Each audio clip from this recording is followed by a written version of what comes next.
आमच्या DS news 24 चॅनलला like करा, शेअर करा, सबस्क्राइब करा आणि बेल आयकॉन प्रेस करायला विसरू नका।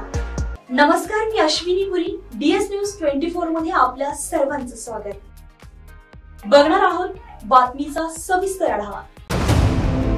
अरबी समुद्रात तयार झालेल्या चक्रीवादळामुळे वातावरणात मोठा बदल झाला असून राज्यातील अनेक जिल्ह्यांमध्ये सध्या मुसळधार पाऊस कोसळतोय। मराठवाडा आणि विदर्भाला पावसानं अक्षरशः झोडपून काढलाय। खरीपामुळे बळीराजा सुखावला असून खरीप हंगामातील पिकांना मोठा दिलासा मिळालाय। दरम्यान पुढील 3-4 दिवस राज्यामध्ये पावसाची अशी स्थिती कायम राहणार असल्याचा अंदाज भारतीय हवामान खात्यानं व्यक्त केलाय।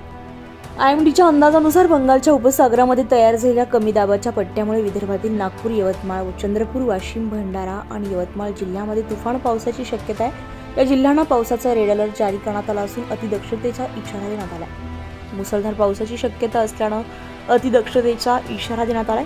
विदर्भासह मराठवाड्यामध्ये तुरळक ठिकाणी जोरदार पावसाचा ऑरेंज अलर्ट असून उर्वरित राज्यात विजांसह जोरदार पावसाची शक्यता हवामान विभागानं वर्तवली आहे। मराठवाड्यातील छत्रपती संभाजीनगर, जालना, बीड, धाराशिव आणि लातूर जिल्ह्यातही मुसळधार पाऊस कोसळणार आहे। त्यामुळे या जिल्ह्यांना पावसाचा येलो अलर्ट देण्यात आलाय। तर उत्तर महाराष्ट्रातील धुळे, जळगाव, नाशिक, अहमदनगर जिल्ह्याला देखील पावसाचा येलो अलर्ट जारी करण्यात आलाय।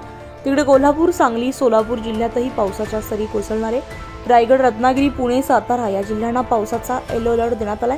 मुंबईसह उपनगरातही ढगाळ वातावरण राहणार असून तुरळक ठिकाणी पाऊस कोसळण्याची दाट शक्यता आहे। घाटमाथ्यावर पावसाचा जोर वाढणार असल्यानं पर्यटकांनी काळजी घ्यावी असा सल्लाही देण्यात आलाय।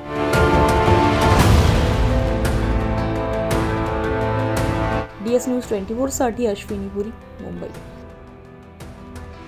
अशाच नवनवीन घडामोडी पाहण्यासाठी पाहत रहा डीएस न्यूज 24। तोपर्यंत मी अश्विनी आपली रजा घेते। नमस्कार।